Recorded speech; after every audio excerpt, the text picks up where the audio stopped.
Glória a Deus, estamos aqui, mais um capítulo de Hebreus 13 hoje.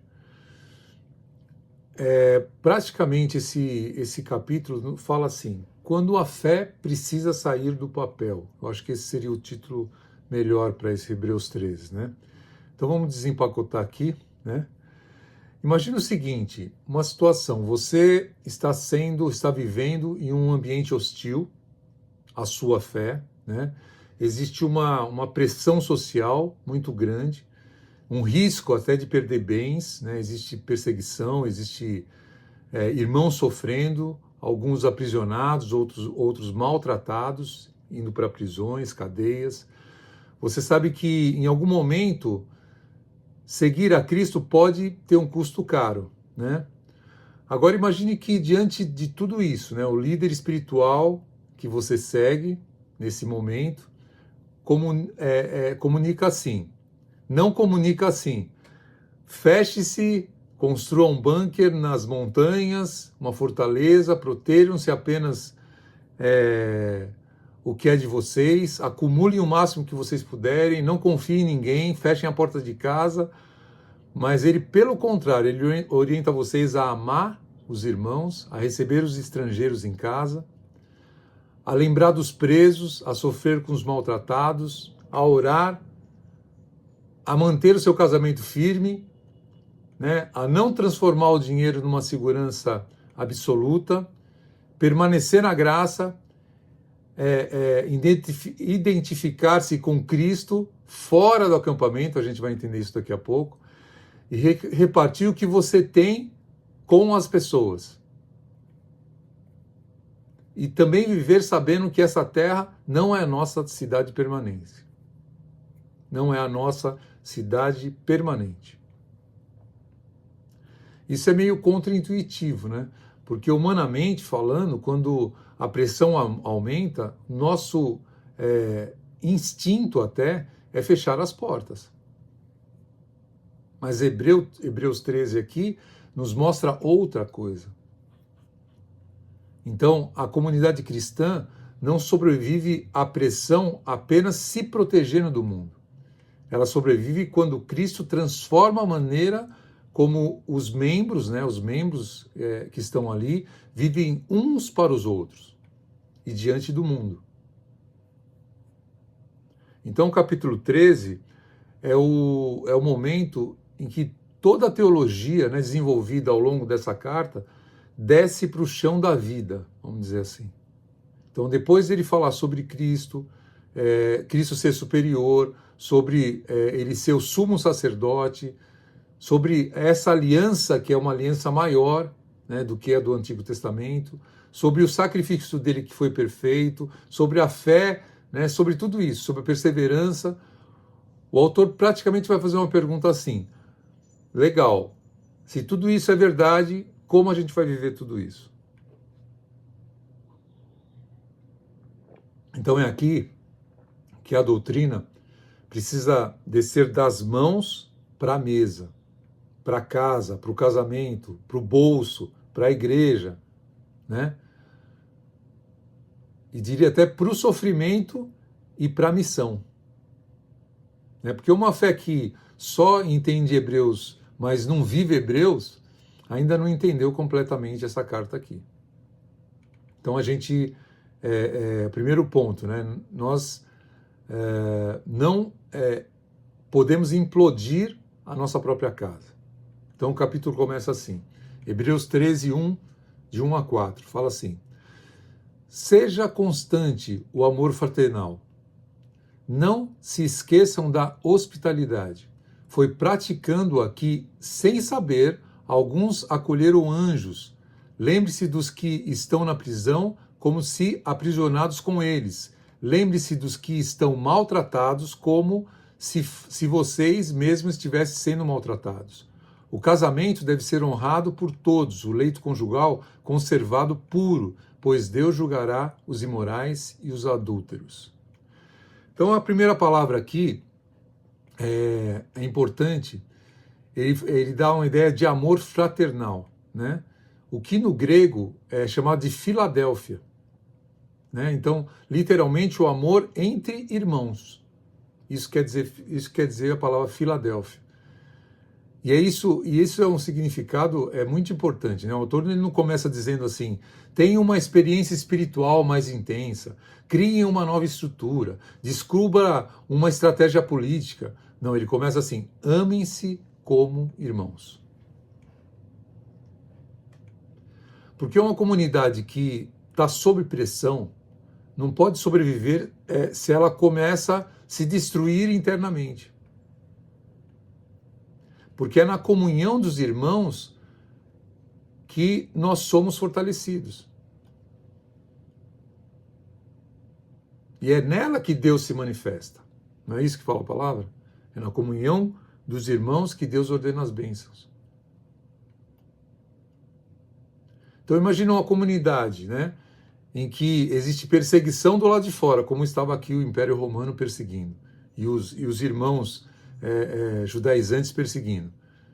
Mas existe uma desconfiança do lado de dentro, uma pressão externa e uma divisão interna.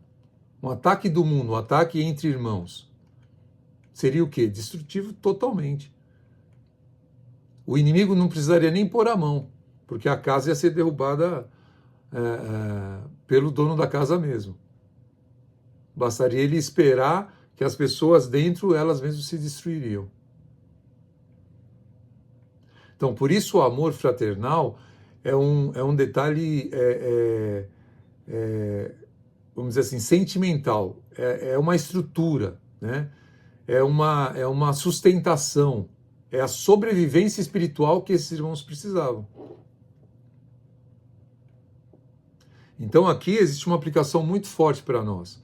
Hoje nós temos uma facilidade enorme de implodir as nossas redes relacionais, não temos? As pessoas estão cortando umas às outras assim, ó, né? Bloqueiam os amigos do WhatsApp, rompem relacionamentos que assim construíram por anos. E muitas vezes, a maioria das vezes, por causa de uma discordância política, ideológica, social ou pessoal, alguma coisa que a pessoa não concorda. Então, assim, isso não significa também que a verdade não importa, a verdade importa. Então, sempre, lógico, a gente vai falar a verdade. Não é que você não vai brigar com as pessoas, não vai confrontar as pessoas, não vai se relacionar de uma forma mais quente, né? Mas a verdade, ela importa sim. E Hebreus é uma carta, né, que se preocupa com a verdade. Mas existe uma diferença entre defender a verdade e transformar todo desacordo em motivo de destruir uma comunhão. Então, a comunhão cristã é formada pelas diferenças. Ricos com pobre, homens com mulheres, pessoas de origens diferentes, temperamentos diferentes, histórias diferentes. E a identidade principal, ela não pode ser a classe social, né, a origem, a preferência da pessoa, o posicionamento político dela, ou um relacionamento ali de debate. A identidade principal é Cristo. Por isso o novo nascimento expande os horizontes, né, relacionais do indivíduo. A família deixa de ser apenas uma questão biológica. Em Cristo ela já não é mais biológica. A gente aprende a tratar um irmão como um irmão. Pessoas que talvez em circunstâncias normais jamais fariam parte do seu círculo pessoal aí. E esse é um dos milagres da fé, esse é um dos milagres da igreja. Pessoas que naturalmente não se escolheriam. Descobrem que foram reunidas por Deus. Então o amor é o que? É a argamassa que impede esse prédio, né, todo de desabafar, de desabar, né, quando a tempestade vem e bate sobre ele. Aí ele vai mais fundo ainda, ele vai falar aqui como esse amor, né, quando esse amor sai da casa e abre a porta para as outras pessoas. Ele vai falar lá, ó, Hebreus 13, 1, vamos continuar lendo, 1 e 2, fala assim, sejam constante o amor fraternal, não se esqueçam da hospitalidade, foi praticando-a que, sem saber, alguns acolheram anjos. Então agora aparece o que? A hospitalidade. O conceito apresentado aqui, eu tenho outra palavra no grego, se chama filoxenia. Filoxenia, né? É o amor ao estrangeiro. O acolhimento daquele que não pertence naturalmente no nosso ciclo. Então isso obriga a gente a perceber que a hospitalidade bíblica, ela não é simplesmente ser educado, ela não é só receber alguém para tomar um café, né? No mundo antigo, eles viajavam por estradas que eram muito diferentes da nossa realidade de hoje, né?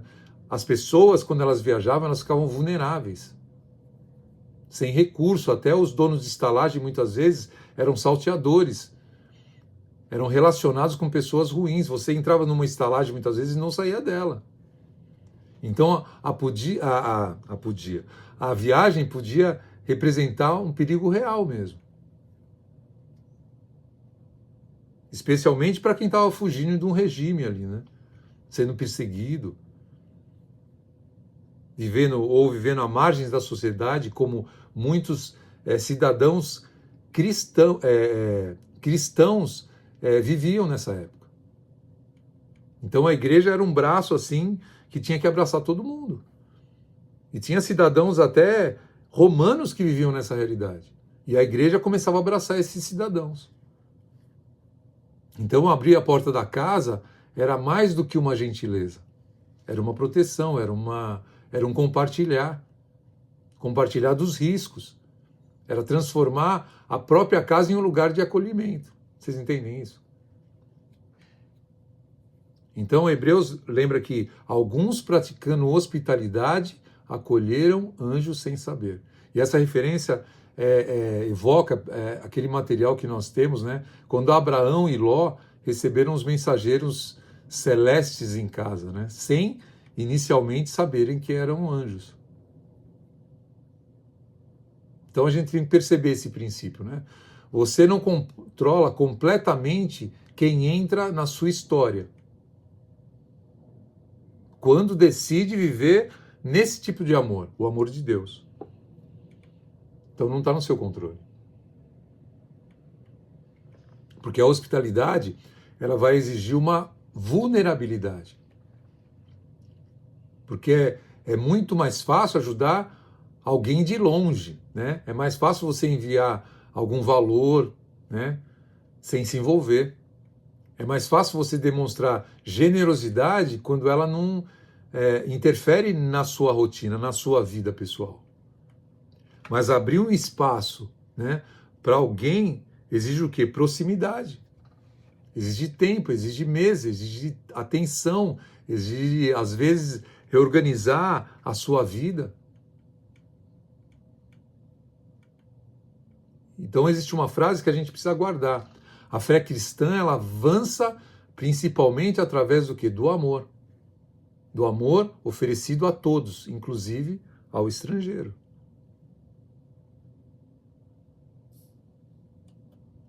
Então a história da igreja, ela mostra que o amor cristão, ele não pode permanecer limitado ao próprio grupo. Então o cuidado com quem sofria se torna um testemunho público. E isso confronta a sociedade baseada, né, no caso dessa sociedade aqui de Hebreus, em relações de troca, de interesses, né? E como a nossa vida hoje também. Então o evangelho, vamos dizer assim, ele introduzia uma coisa perigosa, né, nessa época, porque ninguém fazia isso. Então, uma pergunta que eu tenho que fazer: e se eu ajudar alguém que nunca poderá me devolver esse favor? Isso é graça. Isso é se mover em graça. E aí ele vai mais fundo aqui, ele fala para você lembrar dos presos como como se você estivesse preso, com eles ali na cadeia. Olha, ó, o 13:3 fala assim: lembre-se dos que estão na prisão como se aprisionados com eles. Lembre-se dos que estão maltratados como se vocês mesmos estivessem sendo maltratados. Então aqui a empatia chega num nível assim profundo, né? O autor ele não diz assim apenas lembre-se dos presos, leve alguma coisa para eles. Ele fala assim, lembre-se deles como se vocês mesmos estivessem presos. Lembre-se dos maltratados como se vocês mesmos estivessem sendo maltratados. Isso é muito diferente de uma sociedade, uma solidariedade numa sociedade abstrata, entendeu? Ah, essa solidariedade minha é só no desejo, é só no papel, é só nos meus pensamentos. Isso aqui é identificação. Então você não pode se recusar a olhar para o sofrimento do outro, como se ele não tivesse nada a ver com você. Então, se meu irmão sofre, isso não é só um problema dele. É um problema meu, é um problema nosso. Isso é sim, é totalmente contracultural para a nossa época e para a época de Hebreus, gente. Porque a tendência humana é proteger os próprios interesses, é proteger o conforto, é proteger o meu quadrado. Enquanto não aconteceu comigo, está tudo bem. Então, Cristo cria um povo que a dor de um membro afeta o corpo inteiro. Por isso que Paulo fala que nós somos um corpo em Cristo. Então, o novo nascimento não nos torna menos sensíveis. Ele deveria nos tornar mais humanos, mais atentos, mais disponíveis. Por isso ele fala aqui, acolher os desfavorecidos, acolher os estrangeiros, os marginalizados, né? Aqueles que sofrem. Não é um projeto paralelo de fé. É uma expressão da fé. Você entende?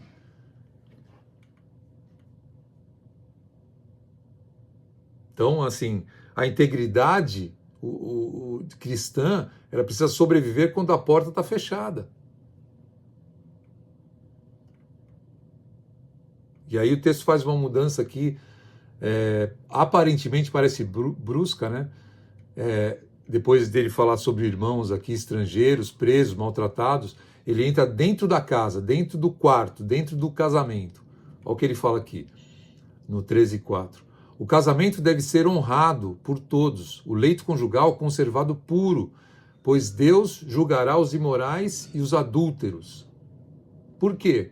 Porque a integridade cristã ela não pode ser só uma performance pública.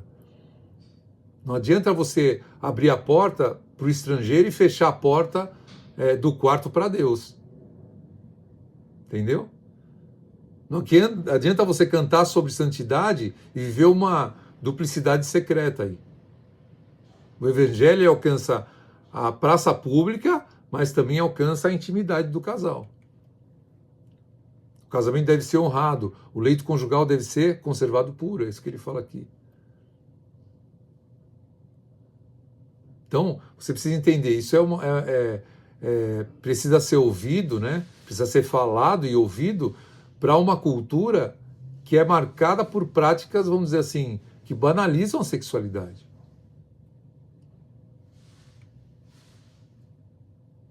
Inclusive, nessa época, eles tinham privilégios sexuais para determinadas castas sociais. Isso é terrível. Então você tinha regras diferentes para diferentes pessoas. Aquele que tinha um nível maior, ele podia ter várias mulheres. E ninguém, a sociedade não ia falar isso, não ia falar nada, não ia analisar, não ia colocar o cabra preso, nada disso. Então a fidelidade daquele povo cristão ali e a nossa fidelidade hoje se torna realmente esse ato contracultural.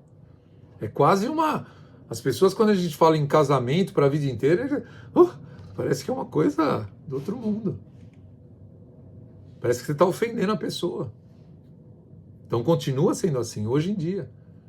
A gente vive uma sociedade que trata as pessoas como um produto de consumo mesmo. É um relacionamento descartável. É uma promessa temporária. É um tempo... Eu vou ficar. Não é assim que a gente ouve? Vou ficar. Então, as pessoas são substitutíveis. Entendeu? Mas o Evangelho diz, honre, seja fiel, guarde a aliança. Então, fidelidade não é um fardo que é antiquado, que é só, os meus pais eram assim. Não, é uma declaração espiritual para nós. É dizer que uma pessoa não é um objeto para satisfazer os meus desejos. É uma pessoa diante de Deus, é uma pessoa digna de honra. Então, por isso, como Satanás hoje tem lutado contra a nossa santidade, nós também devemos lutar pela pureza dentro do casamento. Isso é a maior resistência a Satanás que nós podemos ter. Então a santidade, ela não existe só no púlpito, ela não existe só na igreja. Ela precisa sobreviver diante de decretos, muitas vezes, de leis que vão contrário àquilo que é isso. É muito interessante ele abordar isso, porque a gente vê que é no secreto que a gente descobre aquilo que a gente mostra no púlpito. E mostra realmente aquilo que nós somos. Aí ele continua. Eu falo que esse capítulo 13 é muito especial. Porque ele vai falar do quê? Do dinheiro. Que o dinheiro deve ser ferramenta, não um altar no meio da sala. Então, depois desse depoimento do casamento, ele vai para uma área extremamente sensível, né? Então, vamos lá. Ó, Hebreus 13, 5 fala assim: conservem-se livres do amor ao dinheiro e contente-se com o que vocês têm, porque Deus mesmo disse, nunca o deixarei, nunca o desampararei. Eu peguei outro versículo. Nunca o abandonarei. Podemos, pois, dizer com confiança, o Senhor é meu ajudador, não temerei. O que me podem fazer os homens? Então aqui a gente precisa tomar cuidado. O texto ele não está falando ou glorificando a pobreza. E também não está falando sobre você ser preguiçoso. E também não está falando que trabalhar não importa. Então o problema não é você possuir dinheiro. O problema é quando o dinheiro começa a possuir você. Então o material, ele mostra muito claramente aqui. O dinheiro, ele desperta amor e adoração. Você viu que ele falou de uma parte sensível, que é a questão do casamento, porque tinha a sexualidade por trás desse tempo, e agora ele fala em outro, são duas coisas que mexem mesmo. O amor ao dinheiro e a sexualidade. O sexo, a promiscuidade. Então o dinheiro, ele faz o quê? Ele desperta o amor, ele desperta a adoração. Ele pode até se tornar um ídolo. Quando a gente transforma ele no absoluto da nossa vida. Talvez uma imagem boa seria a seguinte: ó, o dinheiro, imagina que o dinheiro é os fios condutores de eletricidade que passam na sua casa aí, né? Quando ele está no lugar certo, ele serve tudo, ele serve para iluminar, ele serve para aquecer o seu chuveiro nesse frio, né, que tá, você toma um banho quentinho. Então, os equipamentos funcionam, a casa funciona, mas imagina se você tirar esses fios da parede e colocar eles no centro da sala desencapado. E ficar admirando a faísca que eles fazem. O que pode acontecer? Alguém vai ser eletrocutado. Ou a casa pode pegar fogo. Então, o problema não é a eletricidade, o problema é colocar ela no lugar certo. Então, o dinheiro precisa funcionar como o quê? Como uma ferramenta, não como um altar. Porque quando ele se tornar absoluto, nasce a escravidão. Você começa a acreditar, se eu perder isso, acabou para mim.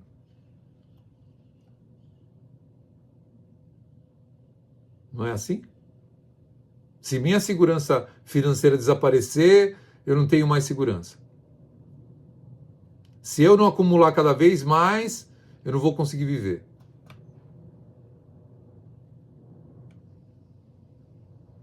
Né? E Hebreu responde com uma promessa, que ele fala assim no 6, ele fala assim: podemos, pois, dizer com confiança, o Senhor é meu ajudador, não temerei. O que me podem fazer os homens? Então observe a lógica, que o autor ele não combate a ansiedade simplesmente dizendo, não se preocupem, né? Porque nessa época é difícil, porque as pessoas estavam sendo roubadas pelo governo. De repente ela perdia a casa, perdia tudo, era confiscado tudo. Então ele substitui a falsa segurança que o dinheiro passa pela presença de Deus. Porque existe algo que o dinheiro nunca vai poder comprar. Isso não é propaganda de cartão, não. Mas existe algo que o dinheiro nunca vai poder comprar, né? Que o governo nunca vai poder tomar, confiscar. Existe algo que uma crise, de repente, nunca vai poder levar. Que é o quê? A presença de Deus. Por isso que se a gente se apega ao dinheiro, né? Muitas vezes, é porque a gente está buscando nele a segurança. A gente está passando a seguinte mensagem para Deus: eu não creio que o Senhor pode providenciar todas as coisas que eu preciso.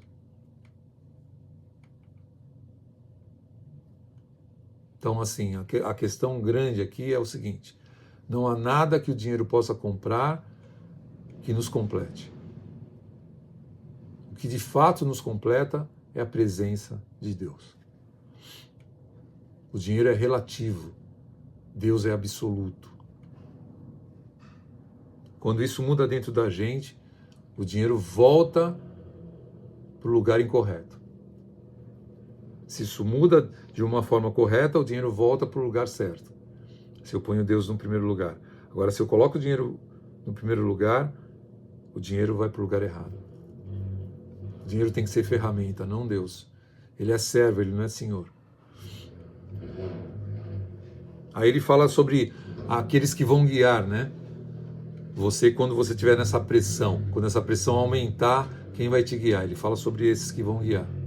Seriam hoje os pastores, seriam hoje aqueles que direcionam a gente, a vida da gente, né? Então é importante aqui a gente saber sobre a liderança, né? Ele apresenta uma orientação aqui muito importante. Ouve aí, 13:7, fala assim: lembre-se dos seus líderes que lhes falaram a palavra de Deus. Observem bem o resultado da vida que tiveram. Imitem a sua fé. Jesus Cristo é o mesmo ontem, hoje e para sempre. Não se deixem levar pelos diversos ensinos estranhos. É bom que o nosso coração seja fortalecido pela graça e não por alimentos cerimoniais, os quais não têm valor para aqueles que os comem. Então, assim, o texto não está falando assim, imitem o status dos seus líderes, imitem o poder dos seus líderes, imitem o patrimônio dos seus líderes. Ele fala assim, observem bem o resultado da vida que tiveram, imitem a sua fé.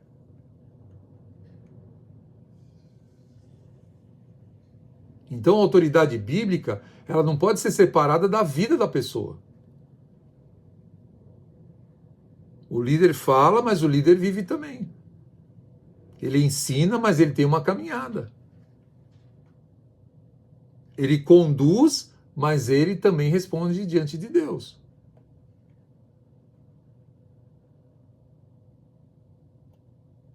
Então, e a gente encontra assim o fundamento, né, da estabilidade, né? A estabilidade não está em primeiro lugar no líder humano, está em Cristo.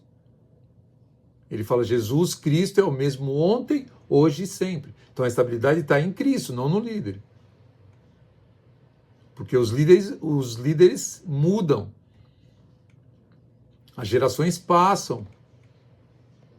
As circunstâncias que você está vivendo se alteram. Os impérios caem. As modas, vamos dizer assim, teológicas, elas aparecem e desaparecem. Mas Cristo permanece o mesmo. Jesus Cristo é o mesmo ontem, hoje e para sempre. E a verdade não muda. E nunca vai mudar. E ele alerta também sobre os ensinos estranhos, não é isso? Então, o que seriam os ensinos estranhos hoje, né? Hoje é isso que a gente, essas novidades religiosas. Então, a gente sempre está assim, eu preciso de alguma descoberta nova, alguma coisa extraordinária, espiritualmente falando, porque aí eu vou ser um crente completo. O coração do cristão é fortalecido por Cristo. É fortalecido pela graça de Cristo. E o nosso coração precisa ser fortalecido pela graça. E não por tradição, e não por regulamentos, e não por coisas novas, coisas externas. Isso não significa que a gente vai desprezar a tradição, não é isso. Significa o quê? Que nenhum ritual externo pode substituir a obra da graça no nosso coração. Uma pessoa pode conhecer ritos, né? Pode estar comprando coisinhas, né, espirituais e continuar vazia. Pode até dominar a linguagem religiosa. Glória a Deus, irmão. Aleluia. Ou glória, eu amarro, né? Essa linguagem espiritual, né? Mas continuar instável. Pode dominar isso. Estão entendendo, gente? Ela pode acumular informação e continuar sem transformação. É possível você saber muito sobre Deus e ainda não estar vivendo para Deus. E aí ele vai mais a fundo aqui. Ele fala meio assim que submissão não é uma licença para você abusar das pessoas. E esse texto muitas vezes causa desconforto. Hebreus 13:17 fala assim: obedeçam aos líderes, aos seus líderes, e submetam-se à autoridade deles. Eles cuidam de vocês como quem deve prestar contas. Obedeçam-lhes para que o trabalho deles seja uma alegria e não um peso, pois isso não seria proveitoso para vocês. Outra tradução aqui pode falar assim: obedecei aos vossos guias, ele usa a palavra guias, e sede submissos para com eles, pois velam por vossa alma. Então, esse texto ele não pode ser usado para construir uma liderança abusiva. Por quê?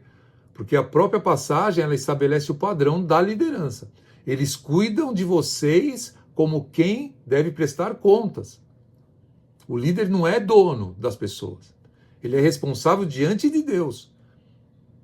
Então a liderança cristã é o quê? Serviço, cuidado, responsabilidade.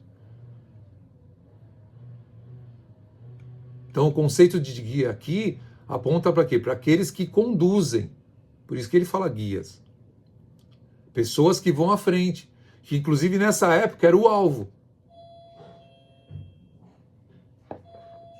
Por quê? Porque as pessoas, as primeiras pessoas que iam ser pegas pelo regime eram os líderes. Não é como hoje, que o líder dirige o carrão, que o líder tem a estabilidade, que as pessoas seguem. Olha o líder, esse cara eu quero seguir. E deixam de seguir a Cristo. Eram pessoas que carregavam a responsabilidade de estar na frente, de ser o alvo. Pessoas que velavam. Por isso, no primeiro século lá, fala de igreja que, para que uma igreja existisse, ela tinha que servir. Não ser servida pelos membros dela. Então, o líder cristão, ele é o quê? Ele é um servo. E não um senhor. Entendeu? Uma autoridade militar. Então a liderança pública, a liderança bíblica, não era uma liderança para você controlar as consciências. Nossa, isso ficou pesado. Então não era uma autorização para manipular as mentes. Não é o direito de você exigir obediência a qualquer coisa que saia da boca, né, do líder. Então a Escritura permanece acima de todos. Mas dentro de uma comunidade saudável, existe uma responsabilidade que é mútua. Quem lidera precisa ser cuidado. Quem é cuidado precisa se cooperar com o líder. E o autor diz aqui que o líder vela pelas almas, né? E eles prestarão contas diante de Deus por aqueles que lhes foram confiados. Isso é pesado, gente, muito pesado para quem lidera. Então, diante da cruz, nós estamos todos no mesmo nível. A gente deve respeitar a liderança, por quê? Por causa da vocação dela, de servir. De servir. Aí ele vai para um outro ponto aqui, muito legal. Fala, saia do acampamento. Vamos ver aqui. É uma das imagens, assim, eu acho mais poderosa dessa parte aqui, é essa parte aqui. Ó. Hebreus 13, 10, de 10 a 14. Nós temos um altar do qual não tem direito de comer os que ministram no tabernáculo. O sumo sacerdote leva sangue de animais até o Santo dos Santos como oferta pelo pecado, mas os corpos dos animais são queimados fora do acampamento. Assim Jesus também sofreu fora das portas da cidade para santificar o povo por meio do seu próprio sacrifício. Portanto, saiamos até ele fora do acampamento, suportando a desonra que ele suportou, pois não temos aqui nenhuma cidade permanente, mas buscamos a que há de vir. Né? Então o autor ele usa o quê? Uma linguagem sacrificial, né? Do dia da expiação. Então tinha o dia lá que o sacerdote chegava e fazia a expiação, queimava os animais e tal.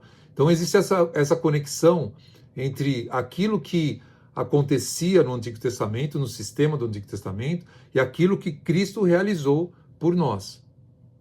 Então os corpos dos animais eram sacrificados, eram levados fora do acampamento. E Jesus sofreu fora da cidade.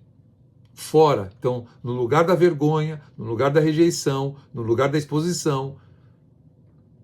Então aí ele fala a ordem aqui, ele fala, portanto saiamos até ele, fora do acampamento, suportando a desonra que ele suportou. Isso é profundo demais e confrontador, gente. Porque o nosso instinto é o quê? Construir, né, o acampamento, é permanecer dentro do acampamento. Então a gente não pode, ele está falando aqui, vocês não podem criar uma bolha, uma zona segura, uma espiritualidade protegida. Porque Jesus sofreu fora. E se a gente quer seguir Jesus, a gente não pode imaginar que a nossa santidade existe apenas dentro das paredes, do ambiente seguro, do ambiente calculado, do ambiente religioso. Nosso altar é Jesus Cristo. É Jesus o Cristo. E é dele que nós nos alimentamos. E seguir esse Cristo significa ir até ele, fora do acampamento. Significa o quê? Não significa amar o pecado. Significa amar o pecador. Não significa imitar a corrupção.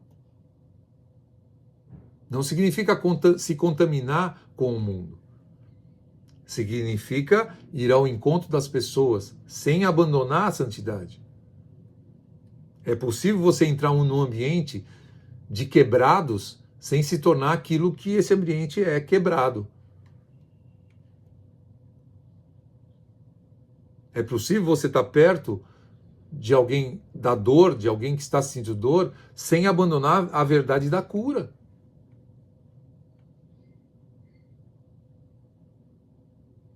Porque Porque tem gente que chega perto de um doente e fica mais doente que ele.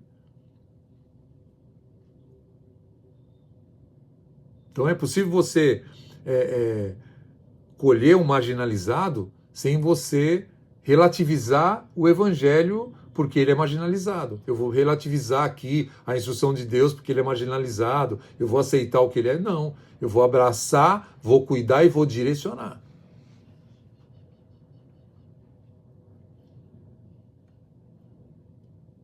Então a santidade ela não pode ser definida apenas pela distância que a gente mantém dos problemas. Ela tem que ser revelada pela maneira como nós aproximamos das pessoas que têm esses problemas, que sofrem. A gente precisa mostrar nossa santidade lá fora, no chão da vida. Né? Eu estou usando muito essa palavra, no chão da vida. Na vida que é compartilhada, no trabalho, na rua, na família, na crise, no hospital, no relacionamento difícil, no lugar onde ninguém aplaude a gente. Então a gente sempre tem que estar de saída, né, para levar o quê? O amor de Cristo. No meio de quem? Desse mundo contaminado.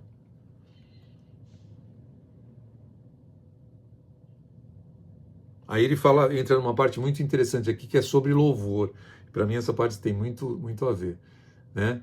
Fala que o louvor que sai das mãos, né, ele não pode só estar nas mãos levantadas. O louvor ainda não terminou, ele tem que estar além. Né? Então é muito interessante isso. Ó. Hebreus 13, 15 fala assim: por meio de Jesus, portanto, ofereçamos continuamente a Deus um sacrifício de louvor, que é fruto de lábios que confessam seu nome. Não se esqueçam de fazer bem e de repartir com os outros o que vocês têm, pois de tais sacrifícios Deus se agrada. E aqui a gente tem duas dimensões, né, que são inseparáveis. Primeiro, louvor. Lábios que confessam o nome de Deus. Então, gratidão, adoração, reconhecimento. Mas o texto, ele acrescenta assim imediatamente: não se esqueçam de fazer o bem e de repartir. Então, de ter um louvor vertical e ter um amor horizontal. Adoração a Deus, generosidade com o próximo. E o texto chama essas duas coisas de sacrifício. Sacrifício agradáveis a Deus. Então isso destrói uma espiritualidade que é performática simplesmente. Porque alguém pode levantar a mão no santuário, né, tá lá diante de Deus, fechar os olhos, ficar lá super, vamos dizer assim, espiritual. Pode cantar sobre Deus e ignorar o necessitado. Pode falar sobre amor, mas nunca repartir nada. Então, o Hebreus fala que a adoração não termina nos lábios. Ela precisa alcançar as mãos que fazem, coração e mão, mãos e coração.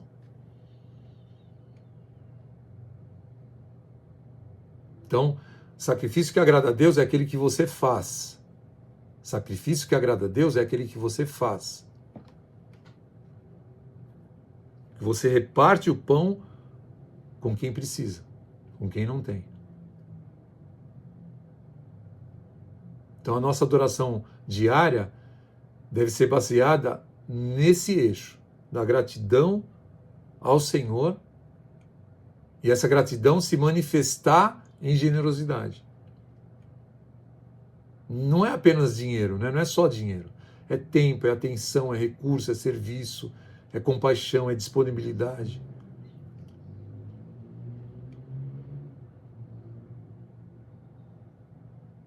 Então a gente não anda conquistando só para nós, mas a gente anda dividindo e repartindo com o outro.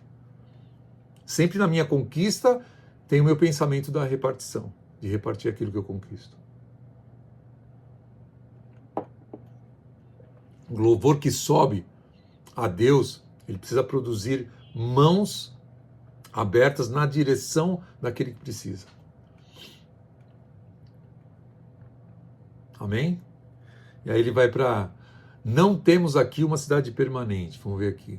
Hebreus 13, 14. Portanto, saiamos até ele fora do acampamento, suportando a desonra que ele suportou, pois não temos aqui nenhuma cidade permanente, mas buscamos a que há de vir.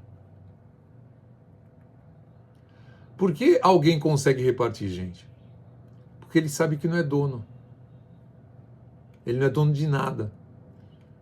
Por que alguém consegue enfrentar as perdas?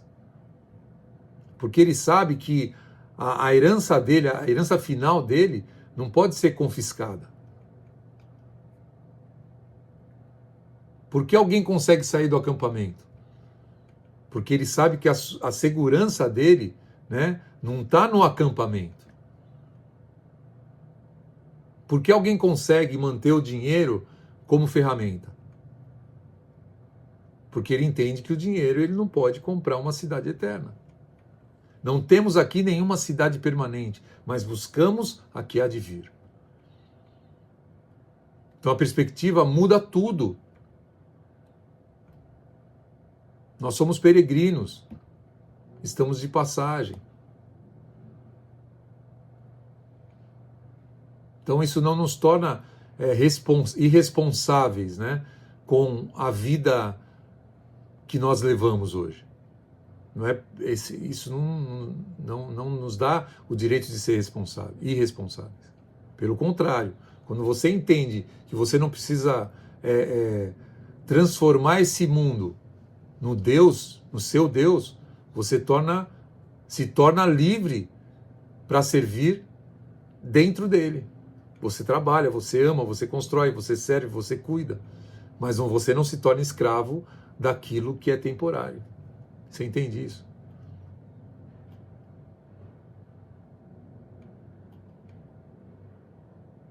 Se a gente entendesse essa passagem, né, quanto a nossa ansiedade mudaria?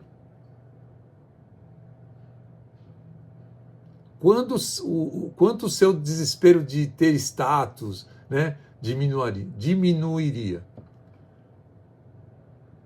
Quanto a nossa obsessão por acumular perderia força? Se a gente soubesse que o nosso emprego, os bens que a gente acumulou, né, a minha posição social, até coisas que hoje parecem assim absolutas da nossa vida, né, que elas são passageiras, como isso mudaria a minha forma de pensar, como isso mudaria a minha forma de tratar. Talvez a gente segurasse menos, né? Talvez repartisse mais, talvez eu perdoasse mais rapidamente, porque as pessoas demoram para perdoar. Talvez eu tivesse mais coragem de abrir a porta para o estrangeiro. Talvez eu deixasse de viver como proprietário absoluto e começasse a viver como um mordomo. Amém? E ele faz a oração final aqui, e essa oração final não é apenas saber, é ser aperfeiçoado para fazer. Hebreus 13:18 fala assim: orem por nós, estamos certos de que temos consciência limpa e desejamos viver de maneira honrosa em tudo, particularmente recomendando-lhes que orem para que eu lhes seja restituído em breve. Por isso que eu acho que é Paulo. Paulo sofreu muitas prisões, né? O Deus de paz, que pelo sangue da aliança eterna trouxe de volta dentre os mortos nosso Senhor Jesus, o grande pastor das ovelhas, os aperfeiçoe em todo o bem para fazerem a vontade dele e opere em nós o que lhe é agradável, mediante Jesus Cristo, a quem seja a glória para todos sempre. Amém. Irmãos, peço-lhes que suportem a minha palavra de exortação. Aí no final ele fala: a graça seja com todos vocês. Então, observa como essa carta termina aqui. O autor ele pede o quê? Oração.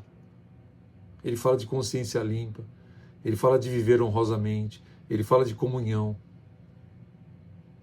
E ele apresenta uma oração poderosa, né? O Deus de paz, o Senhor Jesus, o grande pastor das ovelhas, né? O sangue da aliança eterna, o aperfeiçoamento dos santos. Mas se aperfeiçoar para quê, gente? Ele fala, os aperfeiçoe em todo bem para fazerem a vontade dele. Então, o objetivo está nessa frase. Deus não nos aperfeiçoa para que nós sejamos impressionantes ou impressionados, ou impressione as pessoas com aquilo que a gente sabe. Ele nos aperfeiçoa para que nós façamos a sua vontade. Então, o estudo que nós estamos fazendo aqui das Escrituras é o aperfeiçoamento cristão, né, para que nós possamos fazer a vontade do nosso Pai.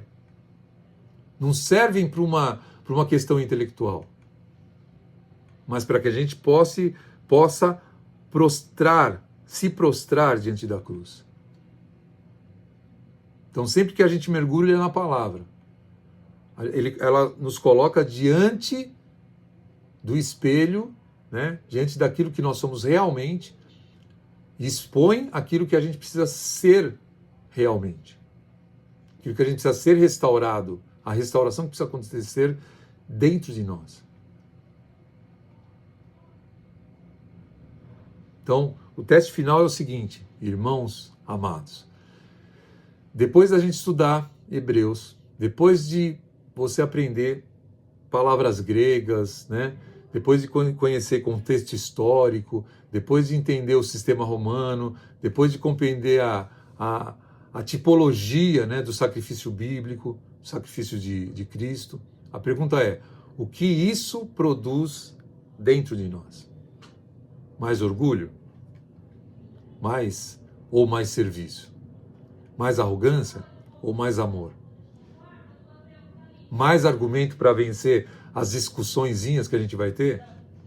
Ou mais disposição para servir as pessoas? Porque se a doutrina que você aprende não chega na sua vida, não tem o poder de te transformar, só é uma informação religiosa, sem transformação espiritual, isso não vai valer de nada. Amém? Glória a Deus. E se essa palavra significou alguma coisa para você, mexeu em alguma coisa dentro de você, considere continuar com a gente. Deus abençoe.